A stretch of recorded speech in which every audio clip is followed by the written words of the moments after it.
All right, we are at Genesis chapter 34, and I'm going to ask the Olin family to start, please. All right.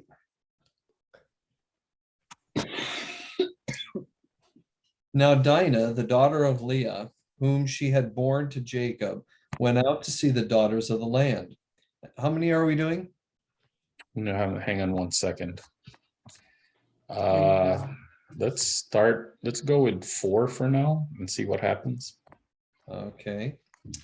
And when Shechem, the son of Hamor, the Hivite, prince of the country, saw her, he took her and lay with her and violated her.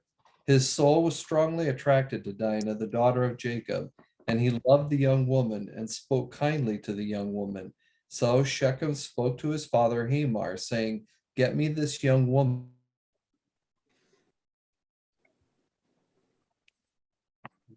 And Jacob heard that he had been defiled. And Jacob heard that he had defiled Dinah, his daughter. Now his sons were with his livestock in the field. So Jacob held his peace until they came. Then Hamor, the father of Shechem, went out to Jacob to speak with him. And the sons of Jacob came in from the field when they heard it. And the men were grieved and very angry because he had done a disgraceful thing in Israel by laying with Jacob's daughter, a thing which ought not to be done. But Hamor spoke with them, saying, "The soul of my son Shechem longs for your daughter. Please give her to him as a wife." All right. Don and Elaine. In fact, let's arrange other marriages too. You give us your daughters for our sons, and we will give you our daughters for your sons. And you may live among us, and the land is open to you. Settle here and trade with us, and feel free to buy property in the area. Then Shechem himself spoke to Dinah's father, and brothers,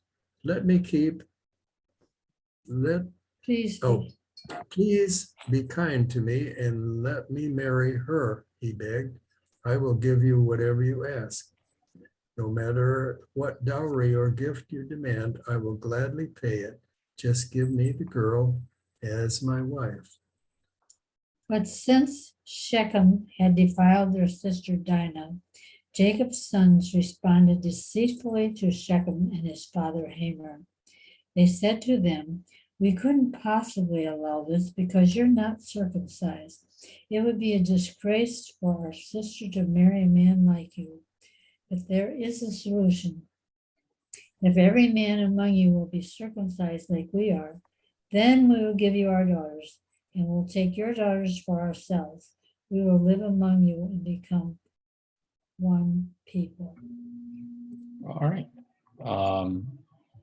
Fred and Julia. But if you don't agree to be circumcised, we will take her and be on our way. Hamor and his son Shechem agreed to their proposal. Shechem wasted no time in acting on this request, for he wanted Jacob's daughter desperately. Shechem was a highly respected member of his family, and he went with his father Hamor to present this proposal to the leaders of the town gate. "These men are our friends," they said. "Let's invite them to live here among us and trade freely. Look, the land is large enough to hold them. We can take their daughters as wives and let them marry ours. But they will consider staying here and becoming one people with us only if all of our men are circumcised, just as they are. But if we do this, all their livestock and possessions will eventually be ours. Come, let's agree to their terms and let them settle here among us." So all the men in the town council agreed with Hamor and Shechem, and every male in the town was circumcised. All right, Sherry. But 3 days later, when their wounds were still sore, 2 of Jacob's sons, Simeon and Levi, who were Dinah's full brothers, took their swords and entered the town without opposition. Then they slaughtered every male there, including Hamor and their son and his son Shechem. They killed them with their swords, then took Dinah from Shechem's house and returned to their camp. Meanwhile, the rest of Jacob's sons arrived. Finding the men slaughtered, they plundered the town because their sister had been defiled there. They seized all the flocks and herds and donkeys, everything they could lay their hands on, both inside the town and outside in the fields. All right. Home. They took every valuable thing the people owned, even their wives and children, and everything in the houses. Then Jacob said to Simeon and Levi, "You have caused me a lot of trouble. Now the Canaanites and the Perizzites who live in the land will hate me. Since there are only a few of us, if they join together to attack us, my people and I will be destroyed." But the brothers said, "We will not allow our sister to be treated like a prostitute." All right. Anything stand out on this chapter? Oh my goodness. A lot of Appears- deception on both sides of the fence. What was that, Fred? It says a lot of deception on both sides of the fence. Yes. Well, it appears to me like the women are kind of offered like the animals. Yep. You take all our women, you know, and you can have some goats too and some camels. Sad. Yes. Very Yeah, definitely women were property back then and commodities to be exchanged. What's interesting though is the brothers didn't feel that way. That's right. They wanted their sister protected. Right. And you see the difference sometimes, and I'm not sure why that is. That's really hard for me to understand. How, Jacob actually was like, "Oh, okay, then, we'll figure out how to work this out." Yeah. The brothers were mad. They're like, "No, we're not. This is one of those situations where we'll work it out, all right, just differently." And it seems like the brothers wanted to protect Dina's honor. Jacob wanted to sweep it under the rug. I see that. That's a little hard for me to understand. Yeah, as a father, that wouldn't have been me. Right? Nope. I'd have probably been in jail. Right. Yeah. Here's Hannah. You can have her for a while. And Nope. well, it seems like because Dinah was Leah's child, and the brothers was Rebecca's child. So there's a different. Well, there's No, a difference there, but they're also Leah's children. Mm. I don't know if Dina, I'm guessing Dina was Leah's children, because we're thinking that Rachel only had Benjamin and Joseph. Dina. I don't know if Dina was one of her concubines, but I think you bring out a good point that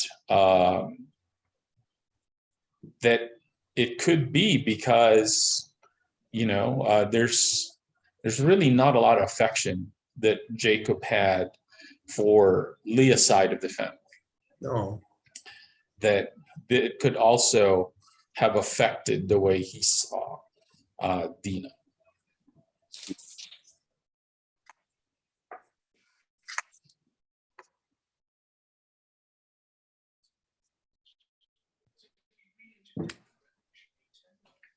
I think if Jacob would have succeeded in getting his sons not to kill anybody, that eventually him and his family would have been killed, and all the women would have been gone, and all the goats and animals would have ended up on the other side. Yeah, it does seem like Jacob had that fear. Maybe that's also a good point, that maybe in his mind, he was also thinking, well, they can kill the rest of our family. type of a thing. If they get together with all their friends around here, they could kill the rest of our family. Let's try to iron this out the best we can. Yeah, those are all really good insights. What's interesting for me, though, is, again, you see deception coming out here. Oh. It doesn't seem like the deception gene ever leaves this family. It's almost like every turn, every time there's a serious, what is that again? A serious issue. The go-to is, all right, let's either hide something or let's deceive people. And I don't know. It seems to me that Shechem was really in love. There's to act. I'm looking at the whole town of Shechem, and I'm just like, I don't know how many guys would be going, oh, okay, we'll go along with this. You know, That's this your is problem, not my problem. right. Yeah, not my problem. I'm not gonna go through this. Yeah, I'd be going like, okay, here's a couple of goats. Just leave me out of this. Yeah, leave me alone. Oh man. Oh, boy.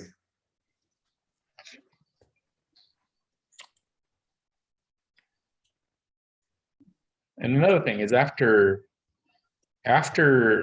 they kill all the men, the rest of the brothers come in and says, all right, let me get everything else. So, we'll take everything else too. Right. Now it's interesting that it doesn't say that Levi, I think Levi and who's the other brother? Levi and Simeon, all they wanted was revenge. I think that's the only thing they wanted was, you know, let me kill all the men here. But the other brothers were like, yeah, this is a great opportunity, and then just took everything. So in one day, Jacob's valuables almost went up, I'm guessing, at least 20-30%. Because not only did they take all the livestock, they took all the women and children too, which to me, I'm like, that's a lot of problems. I can't even imagine the kind of family problems that would set up. You know, one day you have a whole bunch of women and a whole bunch of kids who had a life, who had husbands. The next, they were slaves. Those can't be happy campers.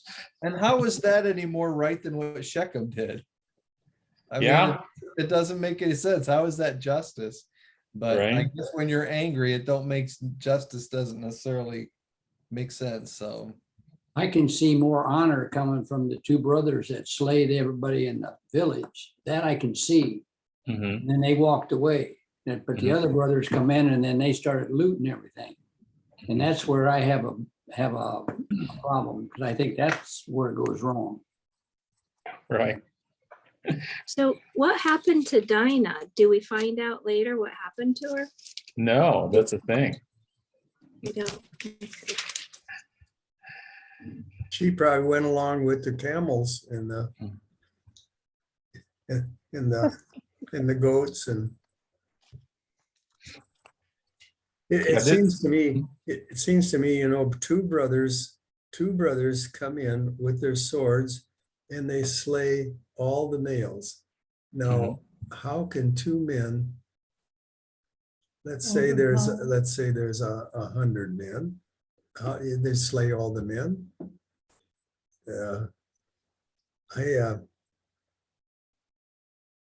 Do they all stand up there and say, well, yeah, if you want to slay me, well, go ahead? No, it doesn't seem like anybody fights back. they were in a lot of pain. Yeah.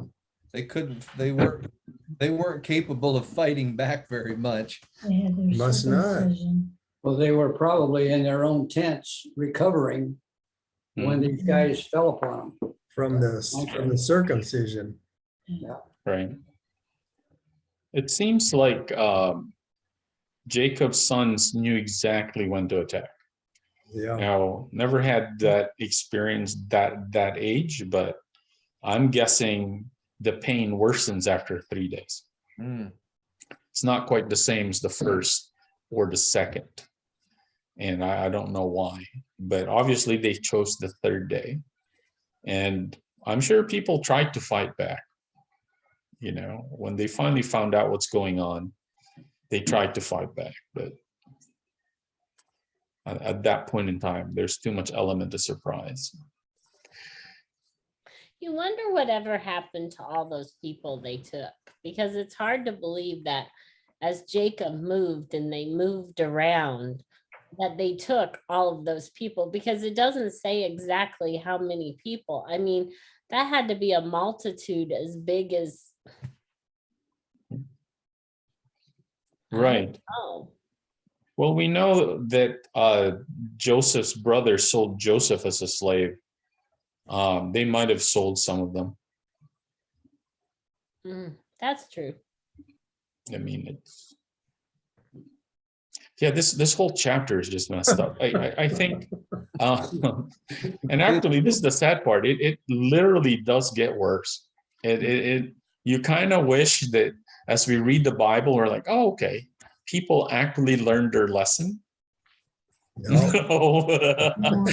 No. You know, and I think this is where it's kind of good that the chapter on Noah doesn't get specific, because it probably was really, really bad. Obviously, it was so bad that God said, all right, that's enough. But you can see even now, you're just like, man, I'll live it. And this is supposed to be the people who worship God. I can't imagine what the other cities look like.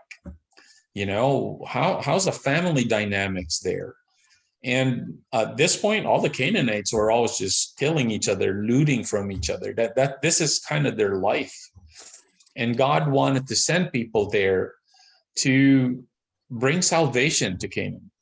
Again, when you look at how Canaan started out as a curse, and basically God says, all right, all this Canaanites here, this is where the curse is going to happen. And God sends people who are Shemites, descendants of Shem. He sends Abraham, who's probably the only one who worshiped God and God alone, to Canaan to help save Canaan. But it seems like, especially the very beginning and probably towards the end as well, that Canaan actually influenced them so much more than they influenced Canaan. And I almost want to say, I wish that's the same thing happening today, or like, man, I wish that it's God's people who are influencing the rest of the world. But it seems like we have the same problem, that, the problems we have today are not new to God. They're not new to the history of our world. And I'm just glad I know how Revelation ends, because, I don't know. At this point, you're just kind of like, when does this get better? No. Doesn't look I like have a it. question. Uh-huh. In verse 4, it says, he said to his father, get me this young girl. How young was she? Do we have any idea on that? probably 13, No. 12. But yeah. Usually at that time, we're thinking like Mary, the mother of Jesus, was around 16 when the Holy Spirit came to her. And back then, women get married as young as 14, 16. So definitely a teenager. Sure. As soon as they can have a child, they're ready to be married. Yeah. Whether they want to or not. That's right. How can these people find favor in God? Don't you They wonder? act like this. I know. Yeah, that's tough. I think many times what God sees, yeah, it boggles my mind. I don't even want to think about it sometimes. When I think about the many things that happens with sex slavery today, when I Yeah. think of the many things that happens to kids who things that adults do to kids, I'm just like, Lord, I'm glad you're in charge. Mm. And when you look at where God's people, his people he has called, the culture they started out with, and and this is the neat part of the Bible, I think. It doesn't mince any words. It doesn't really sugarcoat anything. If anything, it brings out the dysfunction.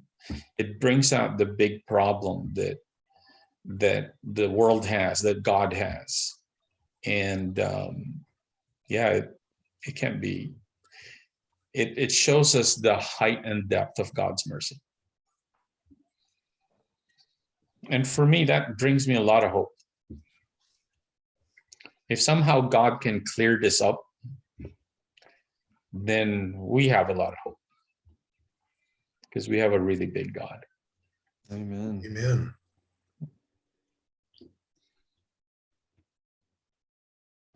Thank the Lord. It sounds like we have a good God, but we have lousy people. Right? Yeah, Yeah. I think that's the Right. problem. Yeah, and I know, because right now, a lot of my really secular friends don't look at Christians very well at this time. And I know for me, I'm like, I tell them, Christians actually need God's grace probably more than secular people do. And when you look at the Bible, it doesn't mince words. And who knows, maybe Jacob's sons were a little better than what's happening with the Shechemites or Perizzites, the Hivites, Edomites, all those mites in that area. And it could very well be that they were better than everybody else. But again, there's no way Jacob and his sons could actually say, follow us. We got it all figured out. Yeah. And I know for me, I'm like, yeah, if we read the Bible and we have Christians not being able to figure it out, for me, I'm like, yeah, we're actually, we have the same issues. We need God just as much as everybody else. We sure do.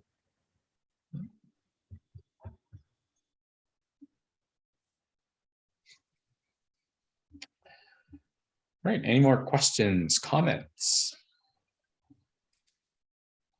Okie doke. I'm going to stop the recording.